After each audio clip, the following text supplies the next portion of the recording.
তো মমতা ব্যানার্জি সরকার এবার যে বাজেট পেশ করলেন, এটাকে বলা হয় ভোটমুখী বাজেট। রাজ্যমুখী বাজেট না, ভোটমুখী বাজেট। তাতে তিনি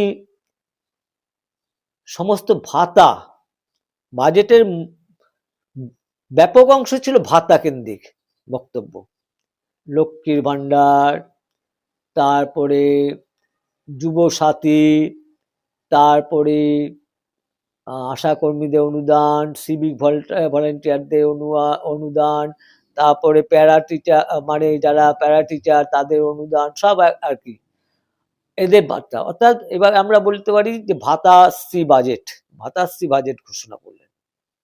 পশ্চিমবঙ্গে আর দুটো শ্রী যোগ করা দরকার, একটা ভাতাশ্রী আর একটা মিথ্যাশ্রী। ভাতাশ্রী আমরা সরকারকে বলবো ভাতাশ্রীটা চন্দ্রিমা ভট্টাচার্যকে দেওয়ার জন্য, অর্থমন্ত্রী। আর মিথ্যাশ্রীটা কে পাবেন আপনারা সবাই জানেন, কার নাম যোগ্য, এটা বলার অপেক্ষা রাখে না।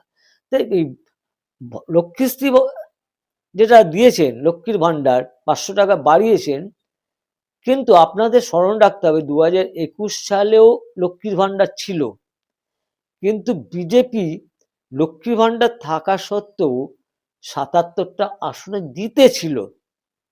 তার মধ্যে আমরা নদিয়া জেলায় আমরা 6টা আর 2টো 8টা, হরিণঘাটা আর কল্যাণী ধরলেন আর উত্তর ধরলেন, 9টা আসন জিতেছিলাম। সেখানে লক্ষ্মীর ভাণ্ডার চালু ছিল, এখানকার মহিলারা লক্ষ্মীর ভাণ্ডার পেত। কিন্তু আমরা চাকদার একটা উদাহরণ দিতে পারি, চাকদায় 2021 সালে সব বুথে আমরা জিতেছি, 2024 সালে সব বুথে জিতেছি, 2019 সালে সব বুথে জিতেছি লক্ষ্মীর ভাণ্ডার থাকা সত্ত্বেও। সুতরাং টাকা দিয়ে তাহলে কংগ্রেস সারা জীবন থাকতে পারতো। কংগ্রেস আমলে যা চাকরি বাকরি হচ্ছে 72 সালে পরে, তাহলে কংগ্রেস 77 সালে চলে যেত না। যদি মানুষকে ঘুষ দিয়ে বা উপঢৌকন দিয়ে যদি ক্ষমতায় টিকে থাকা যায়, তাহলে সব সরকারই তাই করতো। সুতরাং আমার মনে হয় না যে আগামী নির্বাচনে লক্ষ্মী ভাণ্ডার কোনো ফ্যাক্টর হবে, বিশেষ করে হিন্দু সংখ্যাগরিষ্ঠতা এলাকায়। আরেকটি প্রশ্ন, মুখ্যমন্ত্রী যেভাবে ফাইট দিতে দেখা যাচ্ছে, সেভাবে বিরোধীদের মুখ কোথায়? মুখ্যমন্ত্রী বিরোধীদের মুখ মমতা ব্যানার্জির থেকে শুভেন্দু অধিকারী কম কম ফাইট দেয় না। একা কুম্ভ রক্ষা করতে শুভেন্দু অধিকারী, বিজেপির যে গড় রক্ষা করতে শুভেন্দু করে এই মুহূর্তে। আমার মতে শুভেন্দু অধিকারী যেভাবে ফাইট দিচ্ছে একটা বিরোধী দলের নেতায়, কারণ প্রশাসন তার পক্ষে নেই, সরকারি পুলিশ আমলা তার পক্ষে নেই, তা সত্ত্বেও যিনি যেভাবে ফাইট দিচ্ছেন, আজকে সরকারি দলে থেকে যা কিছু করা যায় তাতে প্রশাসন সহযোগিতা করে, আইন সহযোগিতা করে ইনডাইরেক্টলি, কিন্তু বিরোধী পক্ষে থেকে লড়াই করাটা আরো কঠিন। সুতরাং মমতা ব্যানার্জির বিকল্প মুখ পশ্চিমবাংলায় এই মুহূর্তে শুভেন্দু অধিকারী। এই যে সামনে যে ভোট 26-এর ভোট গণনা শোনা যাচ্ছে জেলা শাসক অফিস অথবা বিডিও অফিসে হবে, এটাকে কি মনে করছেন? এটা আমরা স্বাগত জানাচ্ছি। যদি জেলা শাসক অফিসে হয় বা এসডি অফিস, বিডিও অফিসে হলে তো সেই পঞ্চায়েতের ভোট হয়, এসডি অফিসে যদি গণনা হয়, তো সেটা এর আগেও এসডি অফিসে বিধানসভা ভোট গণনা হতে, এবার কমিশন চেষ্টা করতে যে একদম সব ডিএম অফিসে নিতে, যেটা সেখানে সিকিউরিটিটা বেশি থাকে, প্রত্যেকের ঢোকা অধিকার থাকে না, একটা নিয়ম মেনে তাকে সেখানে ঢুকতে হয়। কিন্তু আমরা অতীতে দেখেছি কাউন্টিং এর সময় বাইরের সব হারমাদ্রা শাসক দলের হারমাদ্রা ওই ড্যামি ক্যান্ডিডেট হয়ে হারমাদ্রা ভিতরে ঢুকে গিয়ে, এবং আর্মস নিয়েও ঢুকতে দেখেছি, আর্মস সহকারে তারা ঢুকেছে, হ্যাঁ, কোনো সার্চিং হয়নি, কারণ ওখানে রাজ্য প্রশাসন কাউন্টিংটা নিয়ন্ত্রিত করে।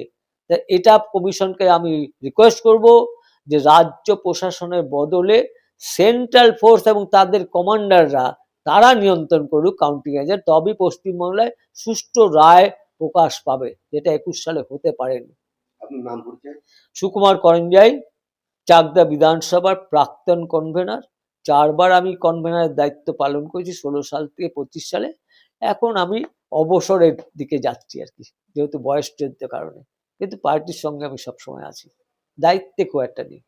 26-এ কতগুলো আসন পেতে পারেন? 26-এ আমাদের অ্যাজাম্পশন কমিশন যদি সঠিকভাবে ভোট করাতে পারে, মানুষের গণতান্ত্রিক অধিকার রক্ষা করতে পারে এবং ভোট কেন্দ্রে যাওয়ার ব্যবস্থা করে দিতে পারে এবং নিরাপত্তা দিতে পারে, পশ্চিমবাংলায় এবার বিজেপি সরকার প্রায় 160 থেকে 70টি আসন পাবে। এটা আমার অ্যাজাম্পশন। এটা আমি যে বিশ্লেষণ করেছি তাতে এই গতবারে আমরা লোকসভার নিরিখে 91টা পেয়েছিলাম, কিন্তু লোকসভায় যে আসনগুলোতে আমরা 2000 বা 3000 1500 ভোটে হেরেছি তাতে আমরা দেখেছি আরো 45টা আমাদের আসবে এবং এসআইআর এর ফলে সেই পথটা আরো সুগম হয়েছে এবং কলকাতাতেও আমরা খাতা খুলবো, এবার বেশ কয়েকটি আসন পাবো, ভবানী ইনক্লুডিং ভবানীপুর।